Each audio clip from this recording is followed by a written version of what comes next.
মুমিনের গুণাবলী সম্পর্কে আলোচনা চলছে। একজন মুমিনের মধ্যে কি কি গুণাবলী থাকা আবশ্যক, তার মধ্যে উল্লেখযোগ্য একটা বিষয় ছিল মুমিন সবসময় বিচক্ষণ হবে, বিচক্ষণতা থাকবে তার মধ্যে, উপস্থিত বুদ্ধি যেটাকে বলে, সব কাজের মধ্যেই সুদূর পরিকল্পনা থাকতে হবে। সকালে একটা বিষয় আন্দোলন করলো, বিকেলে আবার আরেকটা বিষয় নিয়ে অন্যদিকে ঘুরে গেল, এটা মুমিনের বৈশিষ্ট্য হতে পারে না। মুমিন এক কথার মানুষ, 15 বছর আগে যে কথা বলবে আজও সে একই কথার উপরে অবিচল থাকবে। এতেই বোঝা যাবে মুমিন বিচক্ষণ, সুদূর প্রসারী পরিকল্পনা তার থাকে। এই সংক্রান্ত একটা হাদিস বলছিলাম, লা ইয়াদুল মুমিন ফি জহরিন মাররাতাইন, মুমিন কখনোই একই গর্তে দুইবার হোঁচট খাবে না। এটা মুমিনের বিচক্ষণতার বৈশিষ্ট্য। এক জায়গায় হোঁচট খাইছে আজকে সকালে, বিকেলে আবার ওই জায়গাটাতেই হোঁচট খাইছে, তার মানে বোঝা গেল বিচক্ষণতা নাই। বিচক্ষণতা ছাড়া কোনো মুমিন হতে পারে না। মুমিন মানে দুনিয়ার কিছু বুঝে না, নিচের দিকে তাকে হাঁটে, ডাইনে বামে কি হইতেছে কিছুই জানে না, এটা মুমিন না। এটাকে সমাজের ভাষায় বলে দরবেশ। আমাদের ওস্তাদরা বলতেন দরবেশ মানে ধরে বেশ। দরবেশ মানে কি? ধরে বেশ, যে বেশ ধরে তাকে বলে দরবেশ। মূলত আল্লাহ ওয়ালা মানে হচ্ছেন যিনি সর্বলাইনে বিচক্ষণ থাকবেন, কিছুই বুঝেন না, জামা এলোমেলো, জীর্ণ শীর্ণ, চুল ঘুরে এলোমেলো, দাঁড়িয়ে এলোমেলো, একটা ময়লা জামা পরে। তো সাহাবীদের চাইতে বড় বলি কি কেউ আছে? নাই। আল্লাহ রাসূলের সামনে সাহাবী আসছেন, একটা সাধারণ কাপড় পরে আসছেন আল্লাহ রাসূলের সামনে, অথচ ওই সাহাবী সবচেয়ে ধনী ব্যবসায়ীদের তালিকায় অন্যতম ছিলেন। রাসূল বললেন, তোমাকে কি আল্লাহ তাআলা সম্পদ দেয় নাই? তো সাহাবী বললেন যে আলহামদুলিল্লাহ, আল্লাহ তাআলা অনেক সম্পত্তি দিয়েছে।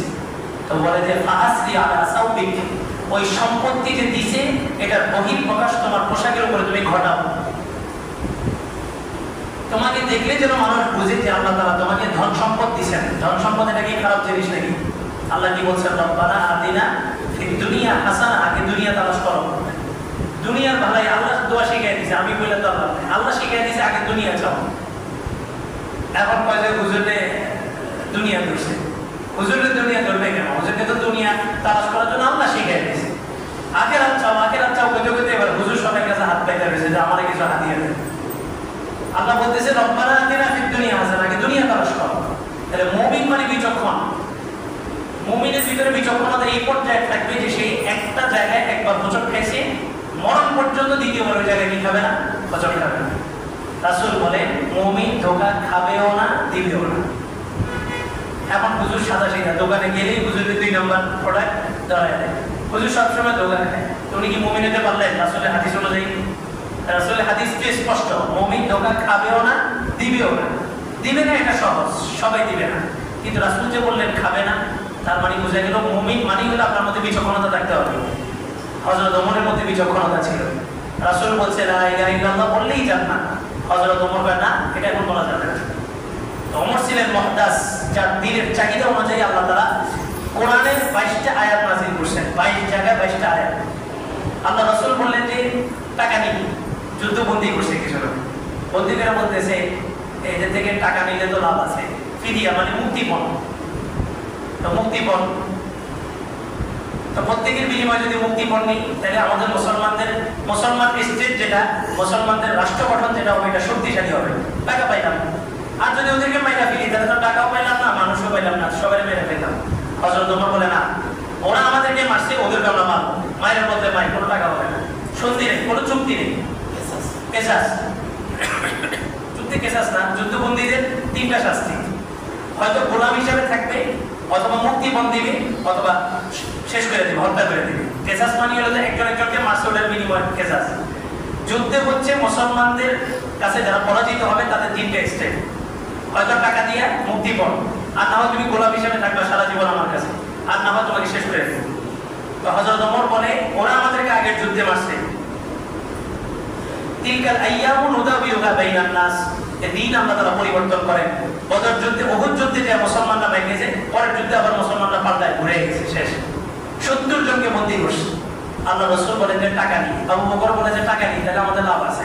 ওমর বলে না, টাকা এক সময়টা আসবে, কিন্তু এগুলা যে কাজ করছে এদের উপযুক্ত শাস্তি এদেরকে দিতে হবে, যাতে পুরো বিশ্ব মুসলমানদেরকে এক নামে চিনি, যে মুসলমানের কাছে কোনো মাফ নাই। তা আল্লাহ তাআলা আয়াত নাযিল করলেন যে আল্লাহ তাআলা চাইতেছেন আরাদাদ দুনিয়া আল্লাহু ইউরিদুল আখিরাহ, আনতুম তুরিদুনা দুনিয়া আল্লাহু ইউরিদুল আখিরাহ। তোমরা দুনিয়া চাইতেছো আর আল্লাহ আখিরাত চাইতেছে। ওই ওমরের দিলের চাহিদা অনুযায়ী আল্লাহ তাআলা আয়াত নাযিল করেছেন। আল্লাহ বলেন ঠিক আছে, টাকা পয়সার যখন এত দরকার, এই 70 জনকে যদি তোমরা মাফ করো, টাকা নাও, তো মনে রেখো পরবর্তী আরেক যুদ্ধে তোমরা কি হবে, 70 জন শহীদ হবে, তোমাদের 70 জন শহীদ হবে। তো বদর যুদ্ধে 70 জনকে বন্দী করছে, উহুদের দিন 70 জন কি হয়ে গেছে, মুসলমান শহীদ হয়ে গেছে। ওই যে ওই সময় যদি 70 জনকে শেষ করে দিত, তাহলে পরের যুদ্ধে কি হতো না, 70 জন শেষ হতো না। আল্লাহ বলে যে মুক্তিপণ যেহেতু নিছ, 70 জনকে যেহেতু ছেড়ে দিছ, তো পরের যুদ্ধে 70 জন তোমাদের শেষ হবে। তো উহুদ যুদ্ধে এসে মুসলমানদের সাময়িক পরাজয়, 70 জন শেষ। তো মুসলমান মুমিন হবে বিচক্ষণ, আর মুমিনের সব কাজ হবে কার জন্য, আল্লাহর জন্য। সে একটা আন্দোলন করার আগে চিন্তা করে যে আন্দোলনটা করলে এটা কি টিকবে না, আপনার আন্দোলন হবে কার জন্য, আল্লাহর জন্য। টিকুক না টিকুক, আল্লাহ বলছেন আশিদ্দাউ আলাল কুফার রুহামাউ বাইনাহুম, কাফেরদের বিপক্ষে মুমিন থাকবে শক্ত। অমুক দল, অমুক ইসলামী দল সবাই মেনে নিয়েছে যে ওরা ইসরায়েলের উপরে এই পরিমাণ বোম্বিং করছে, ওরা কোনোদিন মুসলমানের বন্ধু হইতে পারে না, ওরা চিরশত্রু। সারা জীবন তওবা করে বাকি জীবন যদি কোনো মুসলমানকে হত্যা নাও করে, তারপরে ওরা মুসলমানদের চিরশত্রু। যেই পরিমাণ মুসলিম এক ইরাকের মধ্যে 25 লক্ষ শিশুকে শহীদ করছে, এই পরিমাণ শিশুকে আর তারা দিতে পারবে? সারা জীবন মুসলমানদের সাথে তারা যদি ভালো ব্যবহার করে, তারপরেও তারা মুসলমানদের কি থাকবে, শত্রুই থাকবে। পুরো বাংলাদেশের সমস্ত মুসলিম ইসলামী দলগুলো তাদের মেনে নেবে।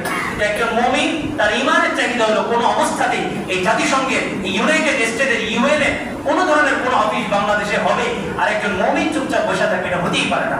মুমিন তার আন্দোলনের মাধ্যমে, কথা বলার মাধ্যমে, প্রতিরোধ ক্ষমতা থাকলে প্রতিরোধের মাধ্যমে, অথবা অন্তরে হইলেও ওইটাকে বিদ্বেষ লালন করতেই হবে। এটা হচ্ছে ঈমানের আলামত। মান রাআ মিনকুম মুগায়্যারান ফালিয়ুগায়্যিরহু বিয়াদি, অসঙ্গতি দেখলে হাত দ্বারা প্রতিহত করো। ওমান লাম ইস্তাতি ফাবিলিসানি, সক্ষমতা না থাকলে মুখ দ্বারা প্রতিরোধ করো। ওমান লাম ইস্তাতি ফাবিকলবিহি ওয়া হাদা আযআফুল ঈমান, এটাও যদি সামর্থ্য না থাকে তো অন্তরে ওটাকে ঘৃণা করো, বুদ্ধি করো যেটা কিভাবে বন্ধ করা যায়। পুরো বাংলাদেশের সব ইসলামী দলগুলো এক হয়ে গেছে, জাতিসংঘের অফিস মেনে নিয়েছে, কি আসে যায়? আপনার আন্দোলন কার জন্য হবে? আল্লাহর জন্য। জয় পরাজয় হোক না হোক, কিন্তু আপনার ঈমান এটাই যে আপনি স্পষ্ট করে দেন যে আমি এটাকে মানি না। যারা আমার মুসলমানদের পক্ষে ঝাঁঝরা করতেছে, তারা আমার দেশে এসে তাদের একটা অফিস খুলবে, এটা কোনো অবস্থাতে একজন মুমিন মেনে নিতে পারে না। আল্লাহ তাআলা কথাগুলো বোঝার, আমল করার তৌফিক দান করুন।